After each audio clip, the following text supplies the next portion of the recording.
밥을 먹고 난 다음 그저 평범한 일상이 이어질 거라 생각하셨을 겁니다. 한 끼 식사 후에 30분이 인생 전체를 바꾸는 시간이라는 걸 아는 사람은 많지 않습니다. 하지만 저는 지난 37년간 진료실에서 그 평범한 30분을 지나치게 가볍게 여긴 탓에 다시는 일상으로 돌아가지 못한 수많은 분들을 봐왔습니다. 식사 후 바로 몸을 움직였다는 이유 하나로 걷지 못하게 되거나 말할 수 없게 되거나 가족과의 마지막 인사를 하지 못하게 된 이야기들. 그 모든 것이 단순한 우연일까요? 저는 그렇게 생각하지 않습니다. 오히려 우리가 너무 모르고 지나쳐 온 결과일 뿐입니다. 그 30분의 의미를 이해하고 조심하는 것만으로도 삶은 전혀 다른 방향으로 흘러갈 수 있습니다. 오후 늦게 병원에 실려온 74세 남성 환자분이 계셨습니다. 아들과 함께 식사를 하시고 곧장 산책 겸 근처 언덕을 오르셨다고 했습니다. 하지만 언덕의 중턱도 채 못 가서 주저앉듯 쓰러졌고 도착한 구급대에 의해 병원으로 이송됐을 때는 이미 의식이 희미한 상태였습니다. 심장마비였습니다. 그분의 심장은 그날 점심으로 드신 따뜻한 미역국과 흰 쌀밥, 그리고 계란말이까지 하지만 뒤로 몰려든 피를 감당하지 못했습니다. 식사 후 몸 전체의 혈액이 소화를 위해 위장으로 몰리는데 바로 그 상태에서 격한 움직임이 시작되면 심장은 한꺼번에 여러 역할을 떠맡게 됩니다. 소화도 시켜야 하고 운동하는 근육도 책임져야 하니까요. 이미 연세로 약해진 심장이 버틸 수 없는 조건이 만들어지는 겁니다. 이와 비슷한 사례는 정말 셀 수 없이 많습니다. 점심을 드신 후 바로 사우나에 들어가신 68세 여성 환자분도 계셨습니다. 따뜻한 물이 좋다는 말에 소화도 도울 겸 습관처럼 목욕을 하러 가셨다고 했죠. 그런데 욕탕 안에서 갑자기 고개를 젖히고 입술이 파래지더니 쓰러지셨다고 합니다. 뜨거운 물은 피부의 혈관을 확장시키기 때문에 갑자기 혈압이 뚝 떨어질 수 있고 이는 심장과 뇌로 가는 혈류에 심각한 영향을 줍니다. 특히 식사 후엔 혈압이 원래보다 불안정한 상태라 평소엔 괜찮았던 목욕이 갑자기 위험해질 수 있습니다. 어르신들께서 흔히 하시는 말씀 중에 난 늘 이렇게 해왔어, 괜찮았어 라는 말이 있습니다. 그런데 몸은 나이를 속이지 않습니다. 어제와 같은 행동이 오늘 다른 결과를 낳는 것, 그게 바로 노화의 시작이고 우리가 조심해야 할 이유입니다. 밥을 먹은 직후 몸을 움직이지 말라는 건 단순히 오래된 속설이 아닙니다. 의학적으로도 매우 명확한 근거가 있습니다. 식사를 하면 위와 장으로 혈액이 집중되고 이 과정에서 다른 장기, 특히 근육이나 뇌로 가야 할 피가 일시적으로 줄어들 수 있습니다. 젊고 건강한 사람은 이걸 잘 조절하지만 노년기에는 자율신경계 기능도 떨어져 있어서 이 작은 변화에 적응하지 못하고 급격한 혈압 저하, 심박수 변화, 어지럼증 같은 증상이 나타납니다. 거기서 끝나지 않습니다. 순간적인 심장 박동의 과부하로 인해 심실세동이나 심근경색 같은 급성 심장 질환으로 연결되기도 합니다. 이는 단순한 피곤함이 아니라 몸이 실제로 위협받고 있다는 신호입니다. 특히 노인의 경우엔 그 경계가 매우 얇습니다. 단 한 번의 무리한 움직임이 회복 불가능한 손상으로 이어질 수 있습니다. 저는 이 영상을 통해 누구보다 많은 환자를 봐온 입장에서 말씀드리고 싶습니다. 식사 후 30분 그저 조용히 앉아 계시는 것만으로도 심장을 보호하고 뇌혈관을 안정시키며 다음 식사까지 무사히 이어갈 수 있는 가장 확실한 방법이 됩니다. 일부러 무언가를 하지 않아도 됩니다. 그냥 쉬면 됩니다. 텔레비전을 보시든 창밖을 보시든 가족과 조용히 이야기를 나누시든 그 어떤 것도 괜찮습니다. 단지 몸을 격하게 쓰지 않는 것, 그것만으로도 우리는 아주 많은 것을 지켜낼 수 있습니다. 우리는 지금까지 너무 많은 것을 하면서 살아왔습니다. 이젠 조금 덜 해도 되는 나이입니다. 오히려 덜 하는 것이 더 많은 것을 지켜주는 시간, 그것이 바로 밥 먹고 난 30분입니다. 그 시간만큼은 몸이 말하는 소리에 귀 기울여 주세요. 우리가 식사 후 바로 활동하는 이유는 대부분 선의입니다. 밥을 먹고 곧장 움직이면 소화가 잘 될 거라는 말, 살이 덜 찐다는 믿음, 오래된 습관처럼 배어 있는 행동들이죠. 하지만 그 선의가 어느 순간부터 해가 되기 시작하는 나이가 있다는 걸 많은 분들이 모르십니다. 젊을 때는 밥 먹고 바로 걷는 것이 오히려 건강에 좋을 수도 있습니다. 하지만 60세를 넘기고 70세를 지나면서 몸은 더 이상 예전처럼 반응하지 않습니다. 혈관은 더 굳고 심장은 더 느려지고 조절 능력은 떨어지기 시작합니다. 그 변화는 하루아침에 오는 것이 아니기에 더 위험합니다. 자신은 여전히 예전처럼 잘 움직이고 있다고 착각하기 쉽고 그 착각이 하루아침에 병원 침대로 이어집니다. 저는 일요일 점심이면 늘 생각나는 한 할머니가 있습니다. 72세였고 딸과 사위, 손주가 다 함께 온 가족 모임이 있던 날이었습니다. 평소와 다름없이 반찬을 넉넉히 차리고 아이들 밥을 챙기고 어른들 잔을 돌보며 식사를 하셨습니다. 식사를 마치고 손주들과 함께 사진을 찍자며 작은 언덕에 올라가던 도중 갑자기 허리를 굽히고 숨을 몰아쉬며 바닥에 주저앉으셨습니다. 숨이 차고 어지럽다는 말이 마지막이었습니다. 가족들은 놀라서 급히 119를 불렀고 병원으로 실려오셨지만 이미 심장 기능이 심하게 저하된 상태였고 회복이 어려웠습니다. 함께 있던 가족 모두가 너무 평범했던 순간이 너무 빠르게 무너져 내리는 걸 눈앞에서 보았습니다. 그날 식사 전까지 아무 문제가 없었던 분이었기에 모두가 받아들이지 못했고 가장 슬픈 말은 손주가 한마디였습니다. 할머니가 밥 먹고 같이 사진 찍자고 먼저 하셨다는데 그 말이 내내 마음에 남았습니다. 밥을 먹고 곧장 무언가를 해야 한다는 강박은 어디서부터 시작된 걸까요? 어르신들 중엔 식사 후 바로 설거지를 하시거나 방 정리를 하거나 마당에 나가 물을 주시고 허리를 굽히며 잡초를 뽑는 분들도 많습니다. 혹은 근처에 사는 지인 댁에 들렀다 오는 일이 자연스러운 일과처럼 되어 있는 분들도 계시죠. 모두 평소에는 별일 없었기에 가능한 일입니다. 하지만 어느 날 그 별일 없음이 바뀌는 순간이 찾아옵니다. 그 순간은 전조 증상이 없이 조용히 다가옵니다. 그리고 한번 넘어지면 회복하는 데는 이전보다 2배, 3배의 시간이 걸립니다. 어떤 분은 예전처럼 회복하지 못하기도 합니다. 저는 그런 분들을 너무 많이 봤습니다. 그리고 항상 같은 말들을 들었습니다. 그때 조금만 쉬었더라면, 그날은 그냥 앉아 있었더라면, 이런 후회는 한 번으로 충분합니다. 절대 반복되지 않아야 합니다. 이야기 하나만 더 하겠습니다. 동네 주민센터에서 무료로 운영하는 건강체조 프로그램이 있었고 65세 이상 어르신들이 점심 도시락을 먹고 함께 운동을 하시는 시간표였습니다.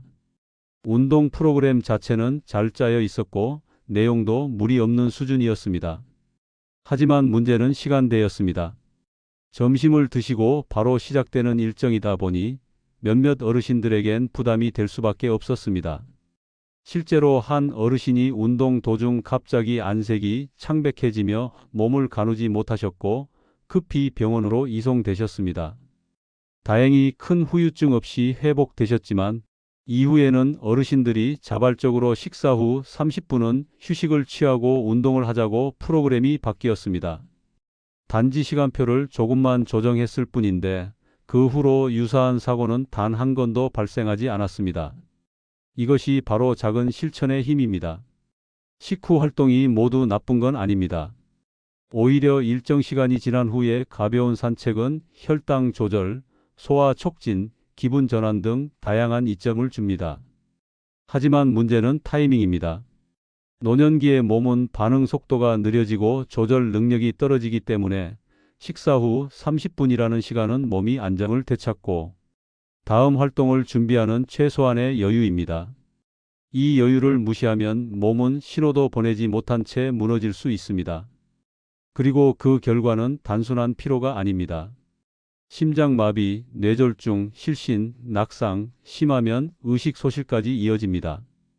특히 혼자 사시는 어르신들은 이런 사고 이후 아무도 도와줄 수 없는 환경에 처하게 될 수도 있습니다. 결국 그 30분이 삶의 방향을 바꿉니다.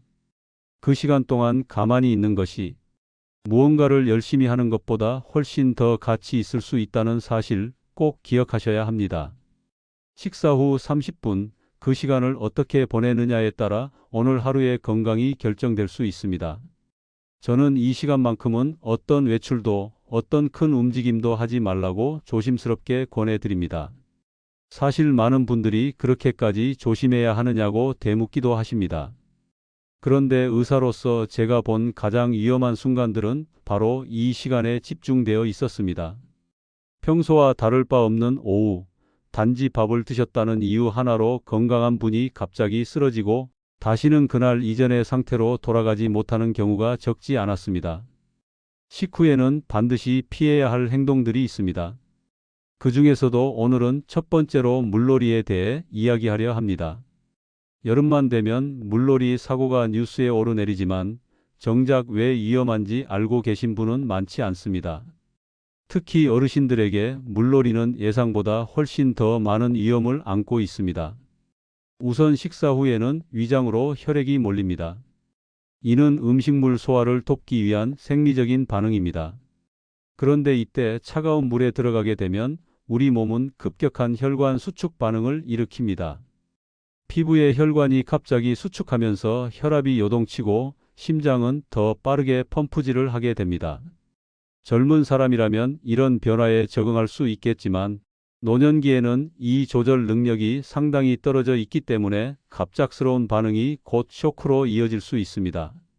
특히 수영이나 계곡, 물놀이처럼 온몸이 한꺼번에 물에 닿는 상황은 혈압 저하뿐 아니라 심장 리듬 이상까지 동반할 수 있어 위험합니다. 저는 실제로 식사 후 가족들과 함께 계곡에 놀러 갔다가 갑작스레 심장 정지를 일으킨 할아버지를 만난 적이 있습니다. 물속에 들어간 지 채 5분도 되지 않아 얼굴이 창백해졌고 그대로 의식을 잃고 쓰러지셨습니다. 그분은 결국 회복하지 못하셨습니다. 가족들이 그저 평소처럼 즐거운 시간을 보내려 했던 그 한순간이 평생의 후회로 남게 된 것입니다. 또한 물놀이는 단순히 물에 들어가는 것뿐만 아니라 수영장으로 이동하거나 계곡에서 미끄러운 돌을 밟는 과정에서도 많은 에너지를 소비하게 됩니다. 이 역시 식사 직후엔 부적절한 행동입니다. 한 번은 60대 여성 환자분이 식사 후 온천욕을 하러 가셨다가 욕탕 근처 계단에서 중심을 잃고 넘어지신 일이 있었습니다. 그 충격으로 엉덩이뼈가 부러졌고 이후 몇 개월 동안 침상에서 지내셔야 했습니다. 뼈는 붙었지만 다시 걷는 데엔 오랜 시간이 걸렸고 결국 이전처럼 일상생활을 하시는 데엔 큰 제약이 생겼습니다. 이처럼 식사 후에 무리한 움직임은 단순한 탈진이 아니라 생활 자체를 바꾸는 큰 사건으로 이어질 수 있습니다. 특히 어르신들은 한 번의 낙상이나 사고 이후 신체 기능이 빠르게 저하되는 경우가 많기 때문에 식사 후에 평범한 움직임이라도 반드시 조심하셔야 합니다. 가끔은 손주들과 시간을 보내기 위해 혹은 아이들이 하자고 하니 거절할 수 없어 함께 물에 들어가시는 어르신들도 계십니다. 마음은 이해합니다. 가족과 시간을 보내고 싶은 마음, 함께 웃고 싶은 마음, 그 소중함을 저는 잘 알고 있습니다. 하지만 그 순간만큼은 꼭 한 번 더 생각해 주시기를 바랍니다. 내가 움직이는 이 한 걸음이 내 몸에 과연 안전한 선택인지, 특히 식사 직후라면 물놀이 대신 그늘에서 이야기 나누는 시간으로 충분합니다. 꼭 물에 들어가지 않아도 좋습니다. 손주들의 물장구를 보며 웃어주는 것만으로도 충분히 좋은 추억이 될 수 있습니다. 건강은 한 번 무너지면 되돌리기 어렵고 가족과의 기억은 오래 남습니다. 둘 다 지킬 수 있는 방법이 있다는 것을 잊지 마셔야 합니다. 식사 후 30분만 기다리면 됩니다. 그 30분의 기다림이 생명을 지키는 시간이라는 것을 알고 계셨으면 합니다. 여름이 되면 물은 우리를 유혹합니다. 시원한 계곡, 바닷바람, 온천의 따뜻한 김까지 모든 것이 몸을 이완시키는 듯 느껴지지만 식사 직후엔 반대입니다. 몸은 외부 자극에 가장 민감한 상태이고 심장은 이미 식사를 소화하느라 한창 일하고 있는 중입니다. 그 순간 차가운 물, 미끄러운 바닥, 예측할 수 없는 깊이, 갑작스러운 움직임이 겹치면 어떤 일이 벌어질지 우리는 너무 잘 알고 있습니다. 그 순간을 피할 수 있는 가장 확실한 방법은 단 하나, 기다리는 겁니다. 식후 30분. 그저 의자에 앉아 있으면 됩니다. 이야기하셔도 좋고 차 한 잔을 드셔도 좋습니다. 움직이지 않아도 되는 시간을 의식적으로 만들어주는 것, 그것이 가장 훌륭한 건강관리입니다. 병원에 오시는 많은 어르신들이 이 말을 들으시고 웃으며 이렇게 말씀하십니다. 그냥 앉아 있는 것도 건강관리냐고요? 저는 확신합니다. 이 나이엔 그저 가만히 있는 것도 몸을 위한 최고의 선물입니다. 밥을 먹고 나면 몸이 조금 나른해집니다. 속도 따뜻해지고 졸음도 살짝 밀려옵니다. 그래서인지 많은 분들이 식사 후에 따뜻한 물에 몸을 담그는 걸 편안한 휴식이라 여기십니다. 실제로 진료실에 오시는 분들 중에도 식후 곧장 목욕탕에 가는 것이 오래된 습관이라고 말하는 어르신들이 많습니다.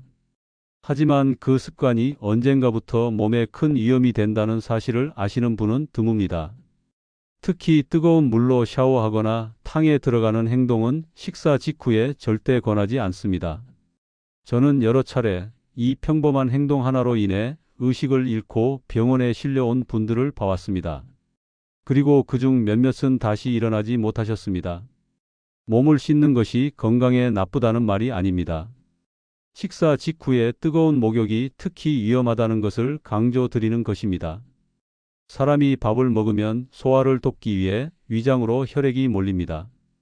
그 상태에서 뜨거운 물에 들어가면 몸은 다시 피부 쪽으로 혈액을 분산시키려 합니다. 이 과정에서 혈압이 급격히 변하고 혈류의 방향이 바뀌게 됩니다. 그 순간 심장은 혼란에 빠집니다. 어디에 피를 먼저 보내야 할지 판단해야 하고 이미 혈액의 양은 한정되어 있기 때문에 조절 능력이 떨어진 노년기에는 이 변화가 그대로 쇼크로 이어질 수 있습니다. 심장마비, 어지럼증, 심한 경우에는 실신이나 심실세동처럼 심각한 심장 리듬 이상으로 번지기도 합니다. 특히 심장이 약한 분들, 평소 고혈압이나 협심증을 앓고 계신 분들에겐 아주 치명적일 수 있습니다. 저는 실제로 식사 후 곧장 사우나에 들어가셨다가 의식을 잃고 쓰러진 76세 남성 환자를 기억합니다. 매일 다니던 목욕탕이었고 늘 하던 루틴이었지만 그날은 식사를 조금 많이 하셨다고 했습니다. 그 차이가 결국 심장의 한계를 넘겼고 급하게 이송된 응급실에서 회복이 어려웠습니다. 뜨거운 물이 왜 이렇게까지 위험한지 이해하기 어렵다는 분들도 많습니다. 따뜻한 물은 근육을 이완시키고 몸의 긴장을 풀어준다는 인식이 강하기 때문입니다. 물론 평소에 건강한 사람이라면 큰 문제가 없을 수도 있습니다. 하지만 중요한 건 시간입니다. 식사 후 바로라는 시점, 그때는 몸이 이미 많은 일을 하고 있는 중입니다. 심장은 소화기관으로 충분한 피를 보내느라 바쁘고 위장은 음식물을 분해하느라 에너지를 소비하고 있습니다. 여기에 뜨거운 물이라는 외부 자극이 더해지면 몸은 동시에 너무 많은 일을 하게 됩니다. 혈압이 내려가면서 어지럼증이 생기고 기립성 저혈압처럼 잠시 일어섰다가 쓰러지는 상황도 자주 발생합니다. 특히 욕조 안에서 이런 일이 벌어지면 물에 빠지는 2차 사고로 이어질 수 있어 훨씬 더 위험합니다. 뜨거운 목욕을 좋아하시는 어르신일수록 반드시 주의하셔야 할 부분입니다. 또 하나 주의하셔야 할 점은 욕실 자체의 위험성입니다. 욕실은 바닥이 미끄럽고 습기가 많으며 혼자 있을 가능성이 큽니다. 특히 어르신들이 혼자 욕실에 들어가 계신 동안 갑작스럽게 쓰러지게 되면 발견이 늦어질 수밖에 없습니다. 환풍기도 돌고 문도 닫혀 있으니 밖에선 아무 소리도 들리지 않기 때문입니다.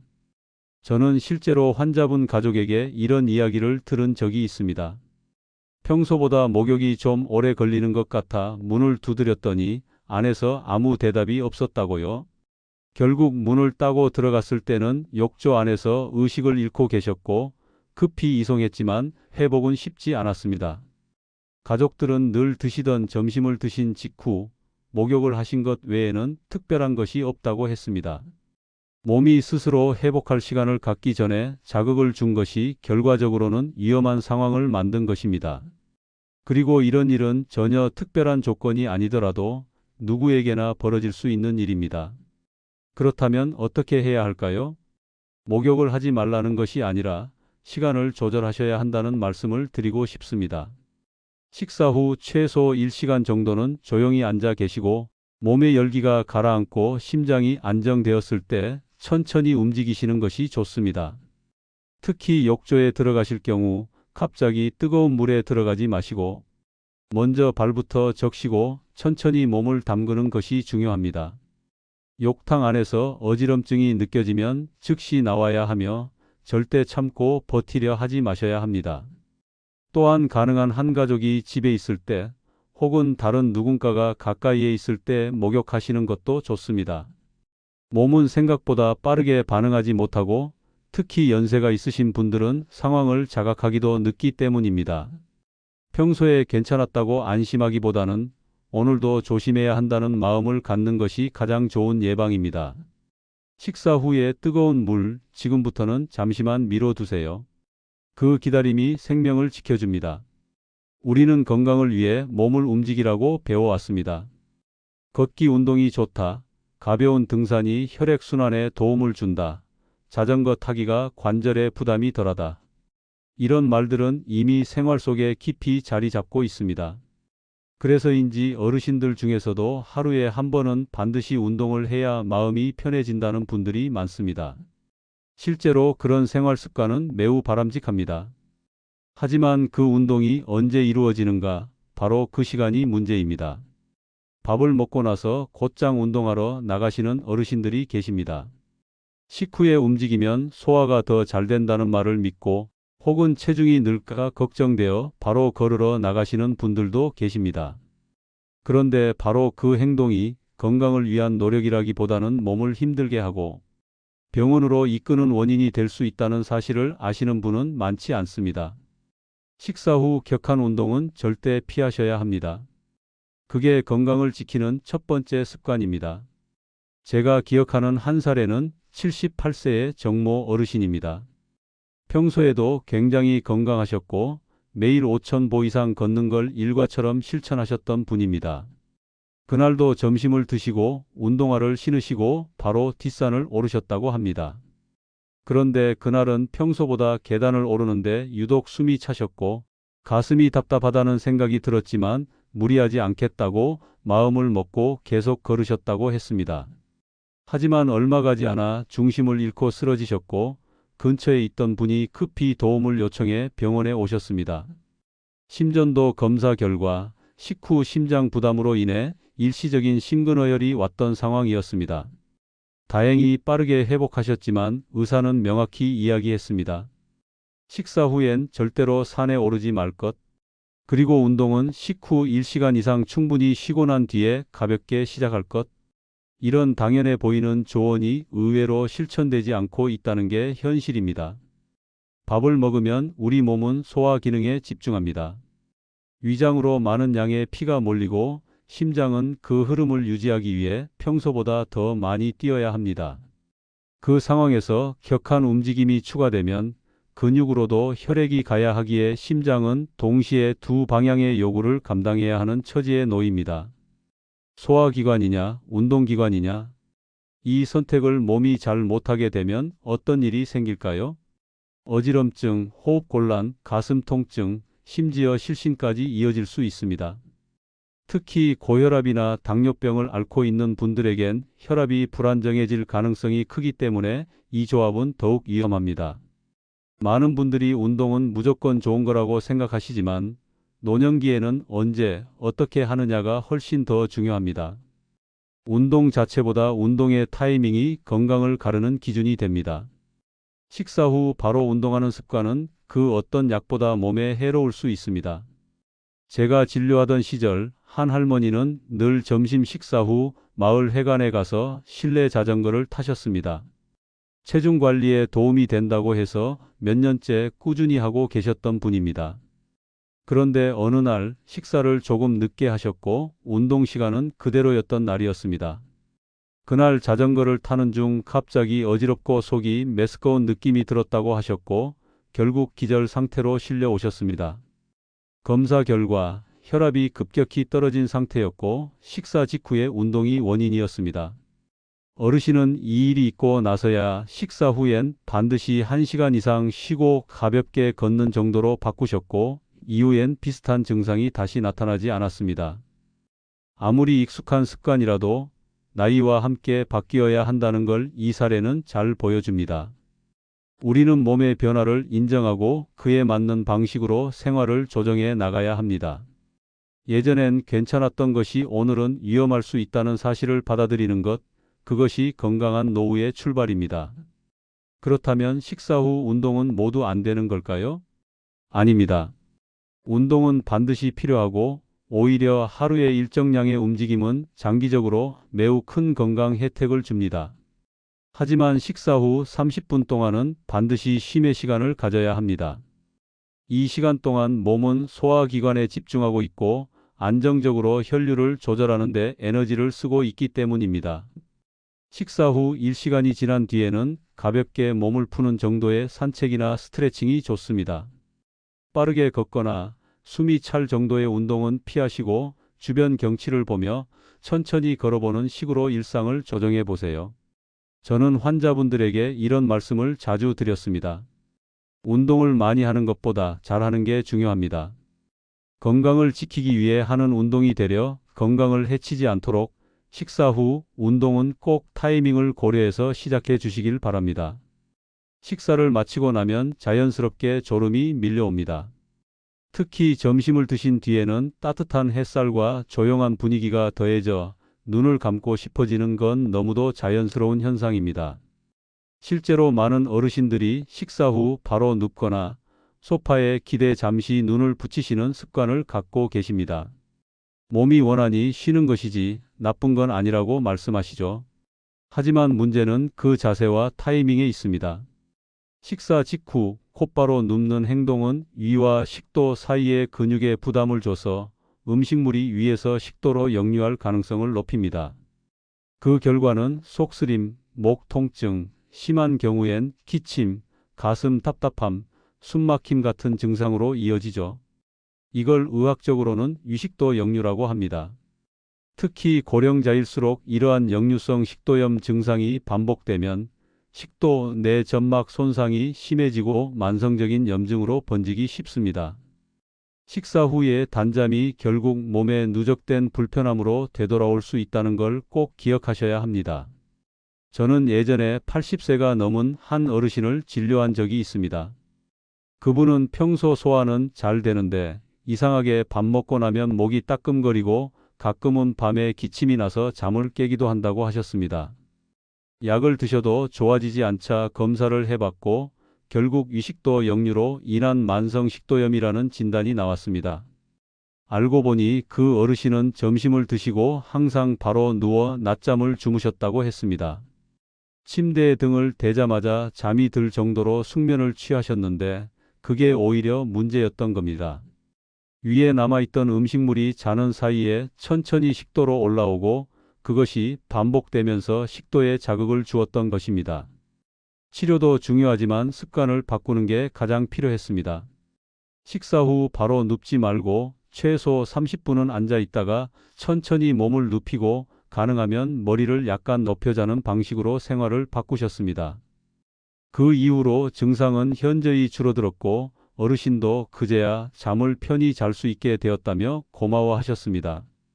이처럼 식사 후 바로 눕는 행동은 단순한 편안함이 아니라 소화기계에 부담을 주는 원인이 될 수 있습니다. 그리고 그것은 장기적으로 다양한 문제로 이어집니다. 단순한 소화 불량은 물론이고 가슴 쓰림, 후두 자극, 심지어 만성 기침이나 쉰 목소리로 이어지는 경우도 있습니다. 저는 진료실에서 환자분들에게 이렇게 말씀드립니다. 식사 후 눈이 감길 정도로 졸리다면 먼저 머리를 의자에 기대고 10분 정도 앉아만 계세요. 그 후에도 졸음이 지속되면 그제야 몸을 눕히되 반드시 머리를 조금 높여서 자는 게 좋습니다. 베개를 2개 겹치거나 침대 상체 부분을 살짝 세워주는 방법도 추천드립니다. 소화가 덜 된 상태에서 평평하게 누우면 위의 음식물이 위산과 함께 식도로 역류할 가능성이 높아지기 때문입니다. 특히 기저질환이 있으신 어르신일수록 이런 작은 자극에도 몸이 민감하게 반응하기 때문에 사소해 보이는 습관 하나가 건강 전체를 뒤흔들 수 있습니다. 그렇다면 식사 후 가장 좋은 습관은 무엇일까요? 저는 세 가지를 말씀드립니다. 첫째, 식사 후 30분은 의자에 앉아서 조용히 대화를 나누거나 책을 읽는 시간으로 보내시길 추천드립니다. 이 시간 동안 위는 차분히 소화를 시작하고 심장도 안정된 리듬을 유지할 수 있습니다. 둘째, 30분이 지난 후에는 510분 정도 천천히 걸어보는 것이 좋습니다. 빠르게 걷는 것이 아니라 정원을 산책하듯 주변을 둘러보며 걷는 방식이면 충분합니다. 이는 혈당을 안정시키고 소화도 촉진시키는 데 큰 도움이 됩니다. 셋째, 가능하다면 따뜻한 차 한 잔을 마시는 습관을 들이시는 것도 좋습니다.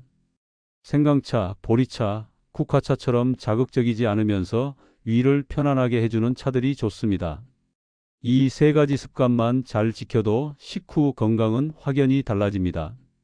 하루 3번의 식사 이후 이 짧은 시간들이 모여 건강의 기반이 되고 나아가 노년의 삶의 질을 지켜주는 든든한 울타리가 되어줍니다. 우리는 하루에 3번 식사를 합니다. 그리고 그 식사 후이 30분, 어쩌면 그 시간들이 하루 중 가장 중요한 건강관리의 시간일 수 있습니다.